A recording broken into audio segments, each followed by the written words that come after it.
ટ્રાકોના ભાગીદારોએ મહિલાને બોળવી 1,30,00,000 ખંખેરિયા. ઊંચા નફાની લાલચ આપીને પૈસા ઇન્વેસ્ટ કરાવ્યા. ફ્લેટનો વાયદો આપી બીજાને વેચી નાખ્યો. બિલ્ડરની ધરપકડ. સુરત શહેરમાં બિલ્ડરો દ્વારા રોકાણકારો સાથે છેતરપિંડીના કિસ્સાઓ સતત વધી રહ્યા છે. પાલ વિસ્તારમાં ગેલેક્સી ઇન્ફ્રાકોન પેઢીના ભાગીદારો એક મહિલા રોકાણકાર સાથે 1,30,00,000ની ઠગાઈ આચરતા ઇકોસેલે એક આરોપી બિલ્ડર પિંકેશ સુરેશભાઈ પટેલની ધરપકડ કરી છે. આ ટોળકીએ રોકાણના નામે પૈસા પડાવી જે ફ્લેટ આપવાનો વાયદો કર્યો હતો તે અન્ય વ્યક્તિને વેચી મારીને વિશ્વાસઘાત કર્યો છે. લોભામણી લાલચ આપીને રોકાણ કરાવ્યું. ફરિયાદી રંજનબેન પટેલને વર્ષ 2011માં આરોપી પિંકેશ પટેલ અને તેના 6 ભાગીદારોએ પોતાની પેઢી ગેલેક્સી ઇન્ફ્રાકોનમાં રોકાણ કરવા માટે લલચાવ્યા હતા. બિલ્ડરોએ વિશ્વાસ અપાવ્યો હતો કે આ પ્રોજેક્ટ્સમાં રોકાણ કરવાથી ટૂંકા સમયમાં મોટો નફો મળશે.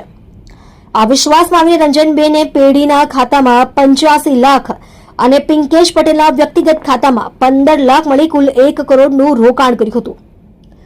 રંજનબેનને જે ફ્લેટ D1101 આપવાનું વચન અપાયું હતું તે ફ્લેટ આરોપીઓએ ફરિયાદીને અંધારામાં રાખીને 17/10/2019ના રોજ અન્ય વ્યક્તિઓને વેચી દીધો હતો.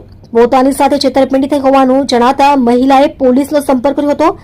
સુરત પોલીસે કમિશનરની સૂચના મુજબ ઇકોસેલે તપાસ હાથ ધરી આરોપી પિંકેશ પટેલ ઉંમર વર્ષ 49 તેને ઝડપી પાડ્યો હતો. આરોપીનો ગુનાહિત ઇતિહાસ અને પોલીસ તપાસમાં પકડાયેલ આરોપી પિંકેશ સુરેશભાઈ પટેલ રહે A301 કેલી રેસીડેન્સી પાલ રીટો ગુનેગાર હોવાનું સામે આવ્યું છે. અગાઉ પણ તેની સામે પાલ પોલીસ સ્ટેશનમાં 3,22,00,000ની છેતરપિંડીનો ગુનો નોંધાયેલ છે. હાલ પોલીસ આ કેસમાં સામેલ અન્ય ભાગીદારોની શોધખોળ કરી રહી છે. પોલીસને આશંકા છે કે આ ટોળકી અન્ય ઘણા લોકોની સાથે પણ આ જ પ્રકારે ઠગાઈ આચરી હોઈ શકે છે.